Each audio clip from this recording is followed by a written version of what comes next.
Hi friends, কেমন আছেন সবাই? আশা করি সবাই ভালো আছেন। আমরাও খুব ভালো আছি। দেখুন, আরেকটা নতুন রেসিপি, নতুন ভিডিও, নতুন ব্লগ নিয়ে চলে আসলাম। দেখে বুঝতেই পারছেন আজকে সানডে স্পেশাল বিরিয়ানি ব্লগ নিয়ে চলে এসেছি। দেখুন, সানডেতে আমাদের বিরিয়ানি হয়েছিল, ব্লগটা আমি ক্রিয়েট করেছিলাম। বিরিয়ানির রেসিপিটা আমাদের চ্যানেলে দেওয়া আছে, চাইলে গিয়ে দেখে আসতে পারেন চেক আউট করে। কিন্তু হলো এটা জাস্ট বিরিয়ানির রেসিপিটাও কিছুটা দেখিয়েছি, একটু অন্যরকম করে করার চেষ্টা করেছি। আর নিজেদের সারাদিন সানডেতে কীভাবে বিরিয়ানি আনন্দ করে আমরা সবাই একসাথে খেয়ে কাটালাম, সেই জিনিসটাই তুলে ধরার চেষ্টা করেছি। প্রথমেই তো দেখতে পেলেন সমস্ত বাজার চলে এসেছে বিরিয়ানিতে যা যা লাগে। আর এখানে দুধে কেশরটা ভিজিয়েও দেওয়া হয়েছে প্রথমেই। আর আলুগুলোকে কেটে, ওগুলো বিরিয়ানির আলুগুলোকে কেটে নুন হলুদ মাখিয়েছি।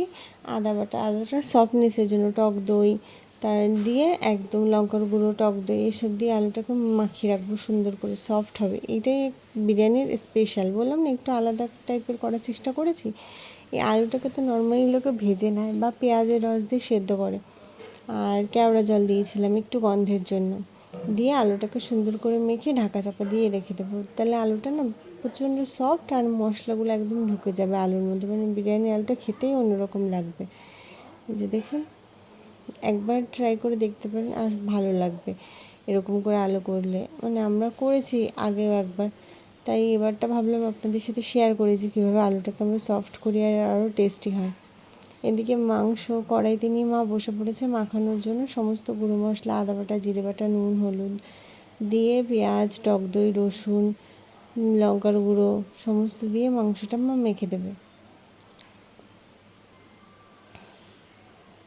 এবার সর্ষের তেলটা পরিমাণ মতো, ওই একটা ছোটো বোতলে আন্দাজ করে ঢেলে ঢেলে দিতে হয়। এটাই বিরিয়ানি মশলা দিয়ে দিল।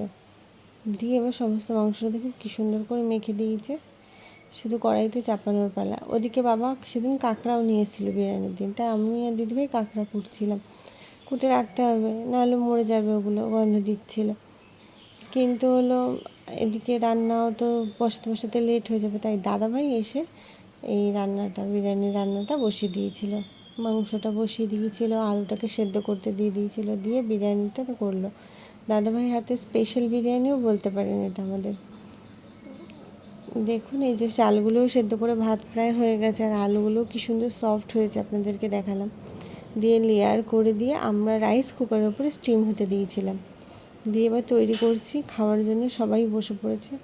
আর স্যালাডটার ক্রিয়েটিভিটি দেখুন, আমি কেটে দিয়েছিলাম, দাদা এটা ক্রিয়েটিভিটি করেছে, পুরো সেই মশলা দিয়ে একদম মশলাদার স্যালাড বানিয়ে দিয়েছে। সবাই বসেও পড়েছে, খাওয়া দাওয়া চলছে সবার। এইদিকে বিকালবেলা সবার প্রায় খাওয়া দাওয়া হয়ে গেছে, আমরাও খাওয়া দাওয়া করে নিয়েছি। বিকালবেলা মা, বাবা, শুভ সব ঘুরতে চললো একসাথে। আমাদের বাড়ির আরেক পুচকুকে দেখতে চললো সবাই মিলে, গিফট নিয়ে তার জন্য। সেদিন দিনটা ভালোই কাটলো, সানডে স্পেশাল।